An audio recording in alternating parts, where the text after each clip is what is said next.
This is Democracy Now!, democracynow.org, The War and Peace Report. I'm Amy Goodman. We're on the road in Denver, Colorado, broadcasting from the studios of Open Media Foundation, Denver Open Media. Denver has been plagued by a string of police brutality cases.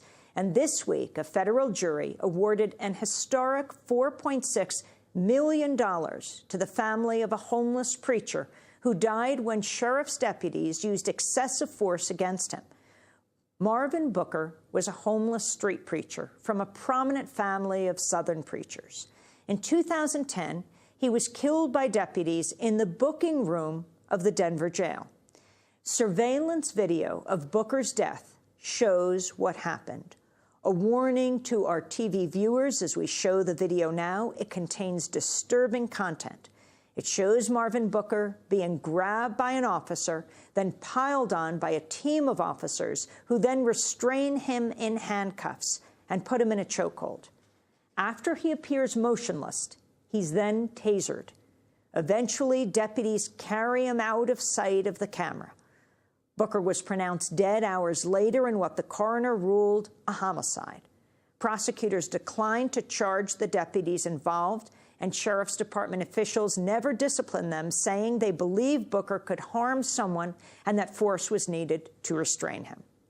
On Tuesday, Booker's family and supporters gathered on the steps of Denver's City Jail after a jury awarded the Booker family $4.65 million in compensation and damages.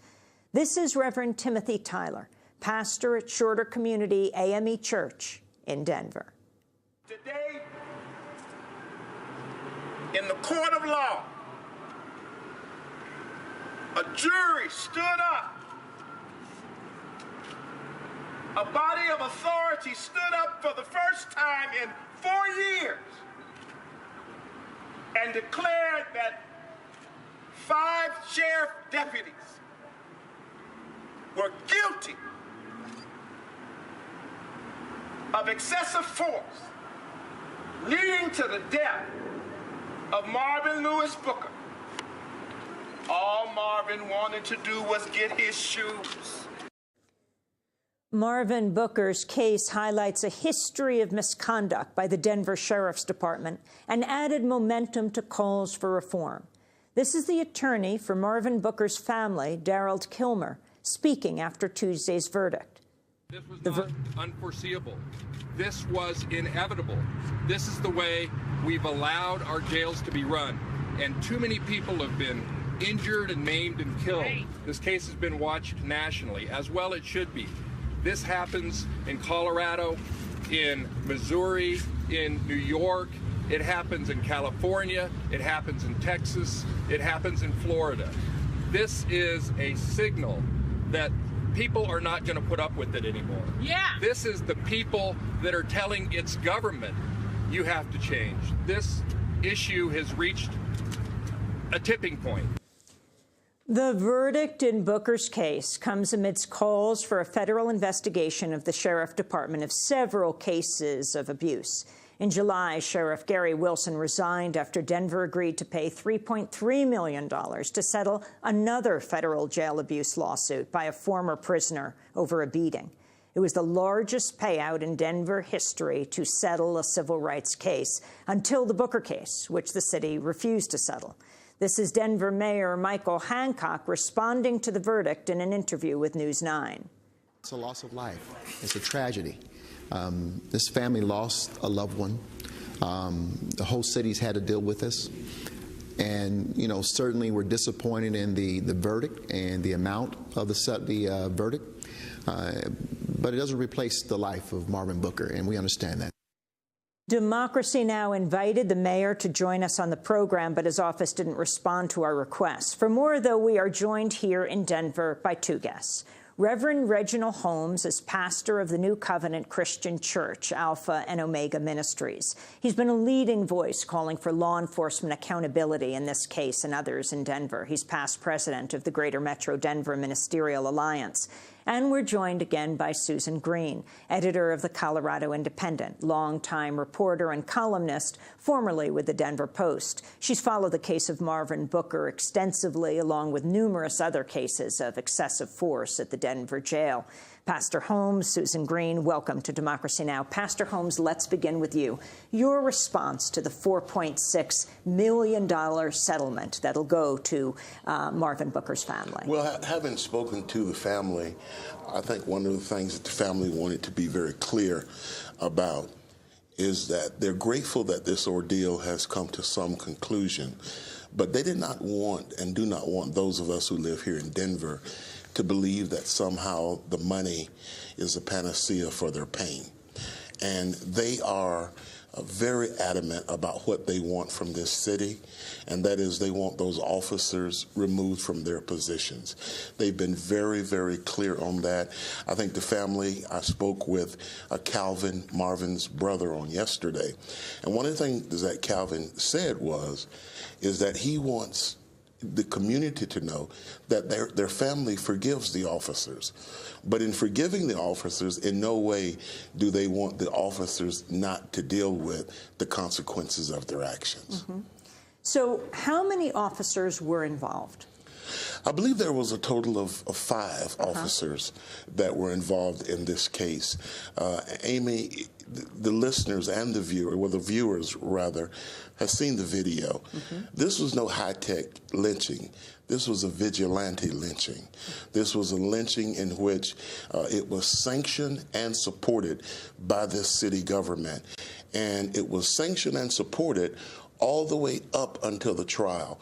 What was done to this family was unconscionable. Well, for radio listeners and people all over the world who have perhaps maybe seen this video for the first time, can you explain exactly what happened? Explain the date, and although I laid it out a bit in the lead, talk about what happened to Marvin Booker. In July of 2010, Marvin was arrested. Marvin was in the booking area getting ready to be processed. He had stayed in the booking area for some hours, and I don't know exactly how many, but it was a while that he had remained in the booking area. When they finally got around to booking Marvin in, Marvin had taken off his shoes. He had become comfortable. They finally got to him. He was called up to the booking desk, which was being manned at the time by a female. And you see this on the video. You see this on the video. He goes up to the booking desk. He has a conversation with the booking officer. Finally, she says to Marvin, "It's time for you to go into the cell." Marvin says, "Before I go, I need to go get my shoes." He goes to get his shoes, and as he's going to get his shoes, she says to him, "No, you can't go." She physically touches Marvin on the arm, and Marvin pulls away. And when he pulls away, that created the altercation. Officers came from everywhere. From the video, you can see that they pounced on top of him. Marvin was 135 pounds, 135 pounds with existing medical conditions, a heart condition. He had a 250-pound officer along with others on top of him. The 250-pound officer put Marvin in a carotid chokehold, a chokehold that was held on him for minutes. When you say carotid, you mean the carotid artery? The carotid artery. Choked Marvin out. The officers testified in court. They felt threatened. 4 of them on a 135-pound man. They felt threatened, and they were threatened so much that even with the carotid chokehold being applied, someone ordered Marvin to be tased. They actually took the time to go get a taser, to come back and to tase him. His body is limp. He has no movement. He's fought. He's struggled. He's being choked. So it's not that he's resisting. He's handcuffed. Yes, and he's doing what anyone would do who's gasping for air. He's trying to get his last breaths. And in trying to get his last breath, the officers determined that he was still struggling. So they get a taser and they tase him. They take him back to the cell and do not even give him the decency of checking up on him. And when it comes to the medical examiners getting there, of course he's dead. And what did they do then? Well, from the testimony in court, many of the officers, actually 4 of them went outside, smoked cigarettes, and we are assuming, although they did not admit it, but there was a time for them to corroborate their stories. The medical people came in, took Marvin in, but he was DOA, dead on arrival.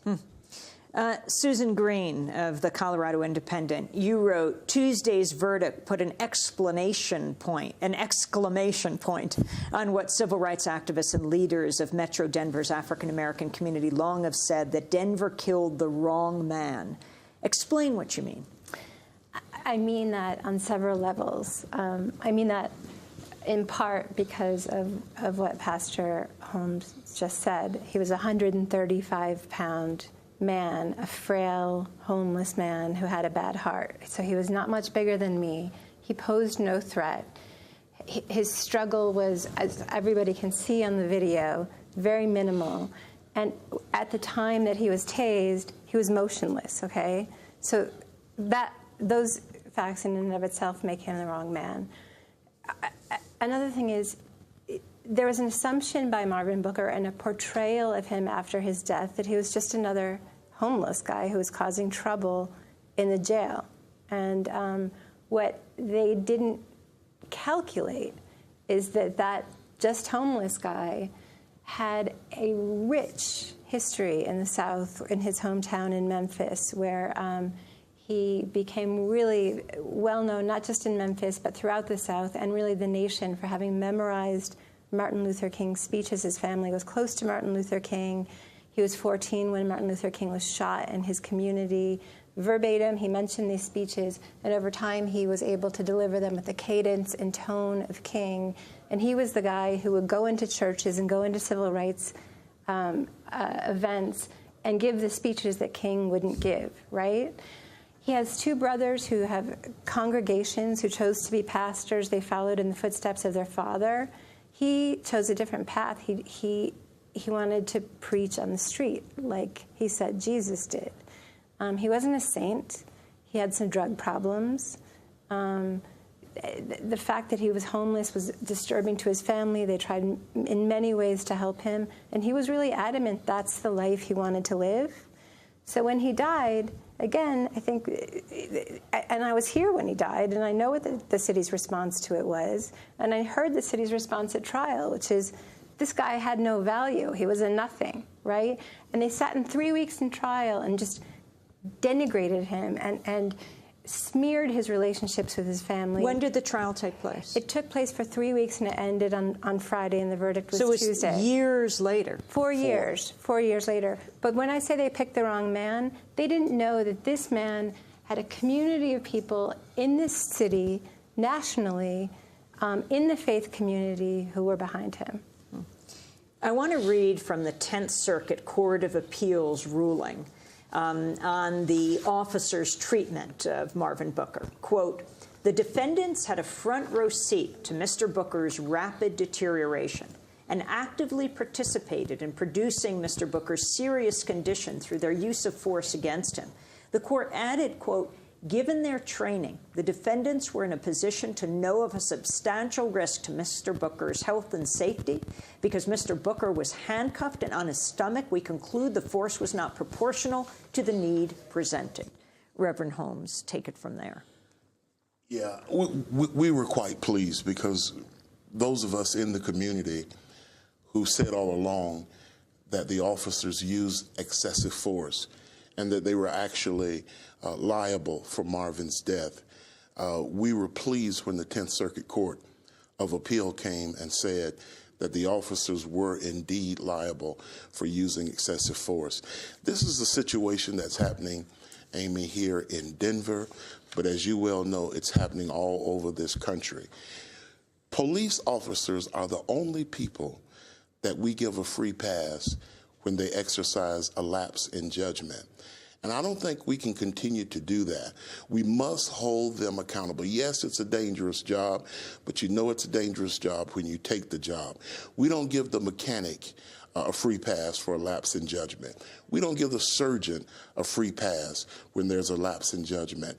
But we continue throughout this country, district attorneys continue to give police officers these free passes for their lapse in judgment. We have to break, but when we come back, I want to ask you, why 4 years? Why did it take 4 years for the settlement to happen? And also about the other cases here in the greater Denver area. We're talking with Reverend Reginald Holmes, pastor of the New Covenant Christian Church, Alpha and Omega Ministries, and we're talking with the editor of the Colorado Independent. This is Democracy Now!, democracynow.org, the War and Peace Report. We'll be back in a minute here in Denver. We're broadcasting from Denver Open Media in Denver, Colorado, where the largest jury verdict in a police brutality case, in any case, has just come down. $4.6 million to the family of Marvin Booker, who was killed in July of 2010 in the booking room of a Denver jail. We're joined by Susan Greene, editor of the Colorado Independent, and Reverend Reginald Holmes, who is pastor of the New Covenant Christian Church, Alpha and Omega Ministries, past president of the Greater Metro Denver Ministerial Alliance. So if you can explain this, Reverend Holmes, the largest jury verdict, this wasn't a settlement. There were other larger settlements, $4.6 million. Who were the defendants here? The defendants in the case was actually the city and county of Denver and the individual officers who perpetrated this crime. But it's a civil case, so they don't go to jail. It's a civil case, and they don't go to jail. And again, that is what is grating on the family right now, because even though they've got the financial payment, they're still feeling empty because they're feeling as though these officers were not punished for killing Marvin. So, Susan Greene, these officers were never indicted? No. In fact, our Denver district attorney, who prosecutes people for crimes that are so much less significant than this, just decided not to prosecute on this at all, which is part of what the Booker family is speaking out on. They're criticizing the Denver DA. They're criticizing a man who is supposed to be the independent monitor of the safety department, whose independence is highly questioned because he never really said anything about this case at all. And they found the city guilty of, and the officers? Excessive force, supervisorial negligence, and a very key term here, which is excessive zeal, okay, that these officers used zeal in killing Marvin Booker. I think what's important here is the word zeal, because it's not just the zeal of those officers, it was the zeal of the city in pursuing this in court and not settling it and not even speaking to the family, but deciding for 4 years to defend what was not defendable. I mean, if your viewers saw that video, and for the people listening to this on radio, that is a black and white video of sheriff's deputies killing a man. And so what they did is they decided to go this course, this 4-year-long course, in which they prevaricated, in which they withheld evidence, in which several paid witnesses who worked for the city or who were paid $750 an hour to testify for the city lied in defense of this murder. The rules of, was it Governor Hickenlooper who was mayor at the time? Exactly. He was mayor, and he did what any decent human being and politician would do, which is he met with the family. He expressed his remorse and grief over this killing. He didn't express guilt or culpability on the part of the police, because obviously it was in litigation, but he interfaced with them, right? He acknowledged that a man was killed in our jail, and that deserved some recognition, right? Michael Hancock was running for mayor at that point. At some point when the Denver... He's the second black mayor of Denver? He is. He's the second black mayor of Denver. Hickenlooper is white. He's our governor. He's running for re-election now. when Hancock was running and the DA decided not to prosecute, during Hancock's campaign, and Hancock comes out of the black community, comes out of a community, a faith community that was tied to Marvin Booker, said he was perfectly satisfied with this investigation. And what's interesting is if you sat through that trial, as Pastor Holmes did almost every day, and several people did almost every day, and you watched the details and the holes in that investigation, it's really hard to see how you could have been satisfied with it. Pastor Holmes, your response to how the city dealt with this, how Mayor Hancock dealt with this? Well, we're all disappointed. We're very disappointed because we have supported Michael, not just as mayor, but Michael came up through the ranks. He was a city council person, made promises to us because, in all fairness to him, many of these problems existed before he got there. But in coming into the office, he made some serious pledges that things would be different. And we're extremely disappointed because we don't see that difference. We see things, in fact, getting worse. And I think it's disingenuous of our community when we would hold white politicians accountable, but would somehow give black politicians a free ride, in that we don't speak out, we don't say anything, that somehow it becomes okay for things to continue as usual because the politician is black. And so this is all happening. The jury was weighing this. The trial was going on in the midst of what happened in Missouri. Darren Wilson has not been indicted yet. There is a grand jury. Your thoughts as you were dealing with both of these cases?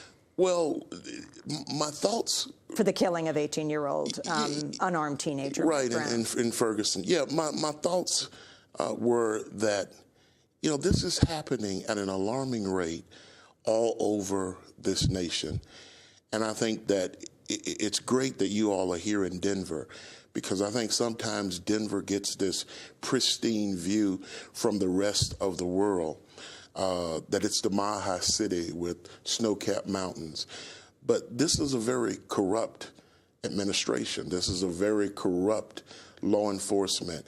If you knew what they did in this trial, you would be appalled. From losing the taser, which would have given the community and would have given the court some idea of how long that taser was applied. The taser that you see on the video. The taser that was used to kill Marvin. I worked extensively under Hickenlooper's administration. I was a part of the campaign to build this new state-of-the-art detention facility. They get into court and tell us that this brand new, it was brand new in 2010, only months old, this brand new state-of-the-art facility, they came in court when it was discovered that some of the videos in Nixonian fashion, some of the videos had been darkened, that somehow they just gave out. We knew the videos were a problem, but we just never got around to fixing them. Now, who does that? That's the equivalence of you saying to me, you go buy a new car and you drive it off the lot and the headlights don't work. But you don't take it back and say, gosh, I need to get my headlights fixed because I can't really drive in the dark.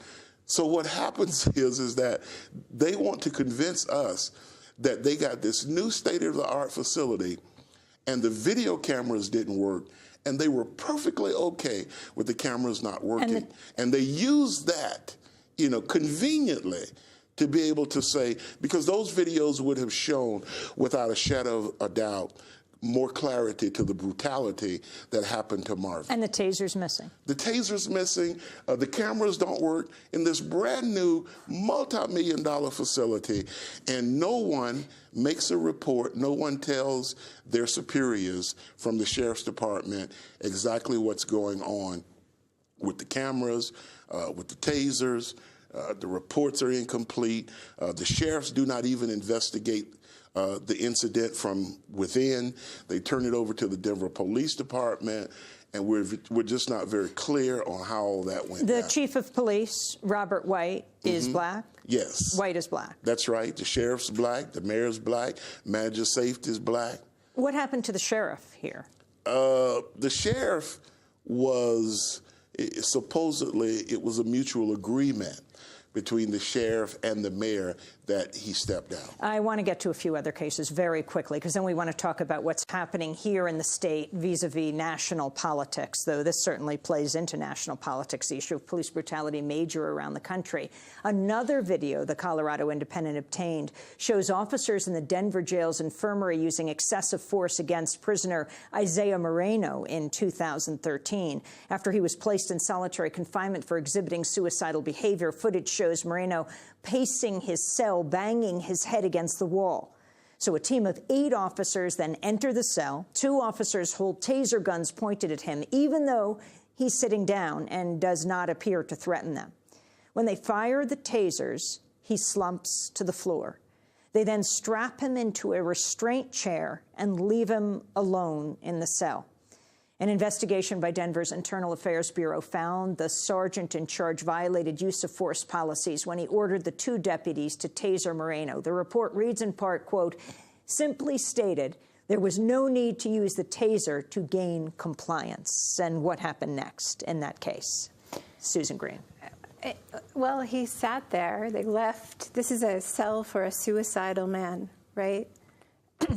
They put him in what's essentially a straitjacket and a wheelchair, and they just left him there.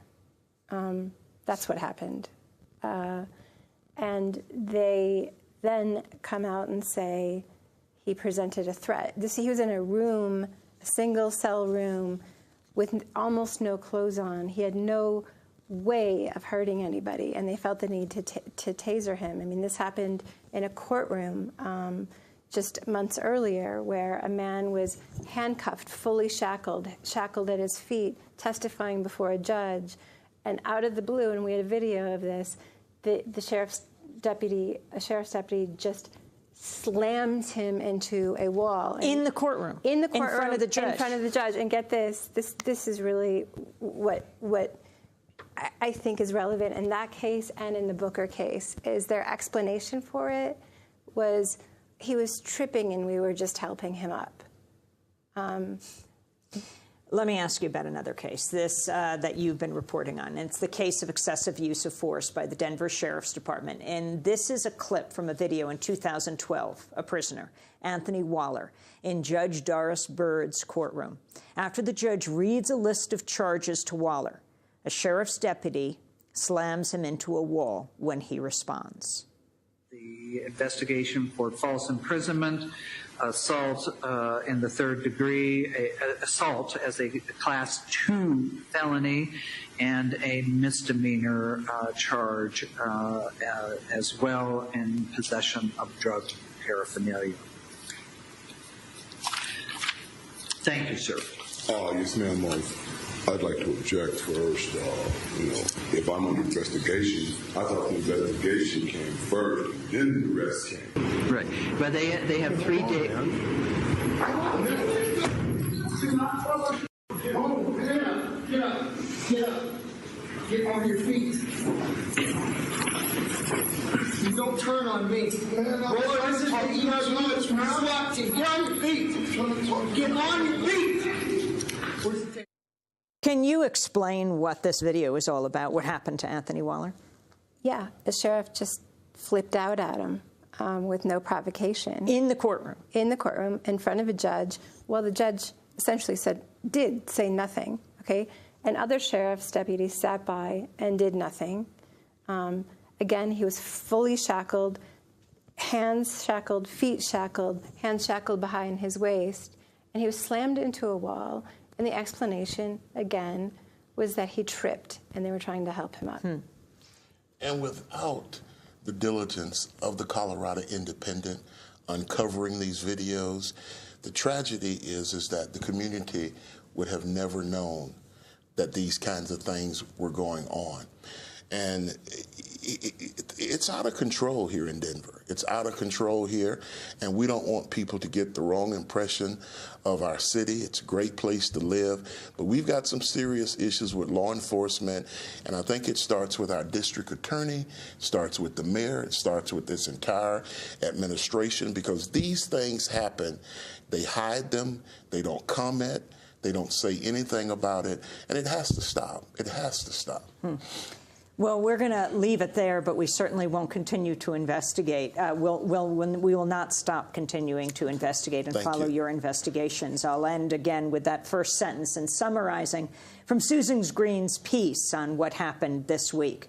A federal jury delivering what may be the costliest verdict yet in a Denver excessive force case. The $4.6 million jury award to Marvin Booker's family came after jurors found 5 Denver sheriff's deputies excessively restrained and subdued a homeless street preacher, Marvin Booker, failed to try to save his life, and acted with, quote, evil motive or intent when he died in July 2010 on the floor of the city jail booking room.